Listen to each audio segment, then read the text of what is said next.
13 جولائی 1931 وادی کشمیر کی تاریخ کا وہ سیاہ دن ہے جب کشمیر کی ڈوگرا حکومت نے سری نگر میں اذان دینے پر فائرنگ کر کے 22 مظلوم کشمیری مسلمانوں کو شہید کر دیا تھا، اور یہی واقعہ دراصل تحریک آزادی کی بنیاد بنا۔ خواجہ بہاؤالدین نقشبندی کے مزار کے ساتھ ملک کا قبرستان میں شہداء کو دفنانے کے بعد یہ مزار شہداء کے نام سے جانا جاتا ہے۔ پاکستانیوں نے بھی مقبوضہ کشمیر کے شہداء کو خراج عقیدت پیش کیا۔ مقبوضہ جموں کشمیر کے شہداء کو میرا سلام۔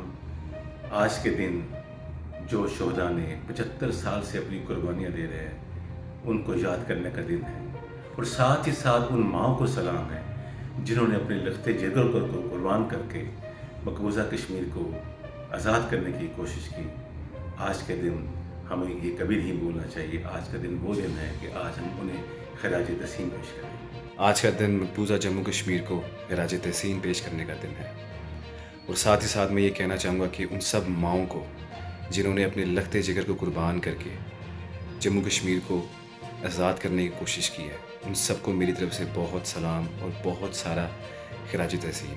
پاکستانی عوام مقبوضہ کشمیر کے باسیوں کی جدوجہد آزادی میں ان کے شانہ بشانہ کھڑے ہیں۔ پاکستانی عوام کشمیر کی آزادی کے لیے پر امید ہیں کہ وہ دن دور نہیں جب بھارتی دہشت گرد فوج کو شکست ہوگی اور کشمیر آزاد ہوگا۔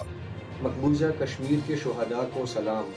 13 جولائی 1931 کو ڈوگرا مہاراجہ کی فوج نے عبدالقدیر نامی نوجوان کے خلاف عدالتی کارروائی کے دوران یکے بعد دیگر 22 کشمیری نوجوانوں کو سری نگر سینٹرل جیل کے باہر بے دردی سے شہید کر دیا تھا۔ گزشتہ 75 سالوں میں بھارتی کشمیری عوام کے آئینی عزم کو کچل نہیں سکا اور نہ ہی تحریک آزادی کو دبا سکا۔ آج دن ہے جدوجہد آزادی کی خاطر 75 سالوں سے لڑنے والوں کو یاد کرنے کا۔ کشمیری عوام وہ عوام ہیں جو 75 سالوں سے بھارت کا ظلم سہ رہے ہیں۔ 75 سالوں سے بھارت ان کے عزم کو کچل نہ سکا، ان کی جدوجہد آزادی کو دبا نہ سکا۔ سلام ہے ان کی ماؤں کو جنہوں نے اپنے لخت جگر اس جدوجہد آزادی کے خاطر قربان کر دیے۔